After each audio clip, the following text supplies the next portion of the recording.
What is going on, guys? Dylan here for Solo Cuts Landscaping, and thank you for tuning in to another video here on the Echo Means Business platform. Today in this video I'm going to be talking to you guys about what I like to keep in the truck at all times and what I'm going to be taking out with me when I go to give an estimate. Alright, so like I said, I like to keep this in the truck at all times because you never know when the opportunity to give an estimate is going to come about. You could be out servicing a property, you could be out doing a landscape job, whatever it may be. The neighbor may come over and say, hey, do you mind giving me an estimate for this and that? So as long as you keep these items in your work vehicle, you know you're going to be ready to give that estimate. All right, so I like to keep everything in a clipboard. I'm not gonna have to search a truck high and low to try and find everything I need. I know it's going to be in one spot, so I grab the clipboard and I know I'm gonna be ready. All right, so in the clipboard, I'm always going to keep a good stack of business cards. When I get low, I'm gonna replenish that.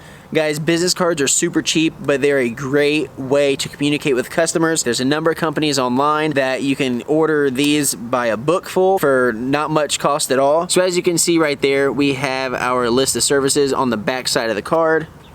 And here on the front is going to be my business name, two of my social media accounts, my email, my phone number, and our slogan there. So whenever I give a potential client my business card, I always give them 2, 3, sometimes even 5. The reason why I give the potential customer a handful of cards is that way if their friends need someone to do a landscape job, they have an extra card. If they misplace a card, they have extra cards. So I always like to give them a handful of cards. Like I said, they're super cheap, so give them a handful and it'll be no big deal. The next thing I like to keep in here is our proposal sheets. So my local print shop helped me design these.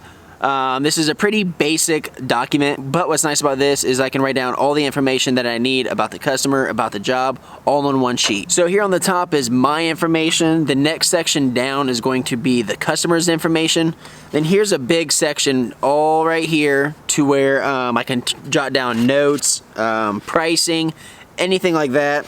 And then on the bottom is a section for them to sign and for me to sign, and then just a little bit of fine print in regards to the proposal. Another thing I like to do is always keep a few pens handy. We know pens can be lost like that, so if I keep a couple pens here in the clipboard, I know they're always going to be there. Another item that I like to keep in the truck at all times is our Lufkin measuring wheel.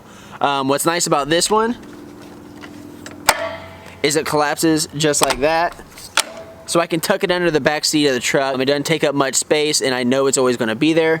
So I like to keep a measuring wheel, so that way when you're measuring out beds for when you're doing mulch, stone, anything like that, a measuring wheel is nice to have because it's super quick at getting the measurement that you need. But don't worry, if you don't have a measuring wheel yet, you can always use a tape measure and it'll work just fine. Another tool I'm gonna use is my cell phone. I can snap pictures, I can take videos of what they're wanting done. In case there's a lot of work to be done, things can kind of get confusing sometimes when you write them down. So to have a visual and also for you to be talking about what they're wanting done, you can always refer back to that so that way you're sure not to miss anything. So besides having these items in the truck, when I go to give a proposal, a couple other things I like to do is, for one, I'm always going to be in uniform. A lot of times when I'm giving a proposal, I'm in my polo, it has my logo name on the front, have a shirt tucked in. I'm looking very professional. A customer is going to judge you like that when you walk up to the door. So the more professional you look, the better your chances of scoring that job are gonna be. So once you're done taking your measurements, writing everything down, and you're about to be leaving, be sure to thank them for the opportunity to come out there and take a look at what they're wanting done and for considering your company for the job. They could have called anyone out there, but they called you. So make sure you show your appreciation to them. And lastly, guys, make sure you follow up with your proposal. Whether you give it to them in person, via email,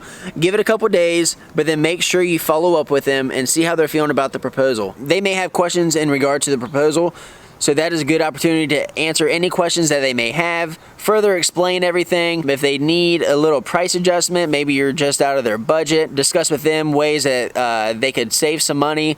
Ask them if there's a couple things that aren't as important that they want done. Always make sure you follow up with them. Alrighty guys, so that is going to be it for this video. I just wanted to give you guys a couple tips on what I do when I go about giving an estimate or proposal on a possible job. So guys, I would like to thank you for stopping by the Echo Means Business platform. Here you can find a bunch of information, whatever may be in the green industry, this is the place to check it out. So thank you very much for tuning into this video, and we'll see you guys in the next one.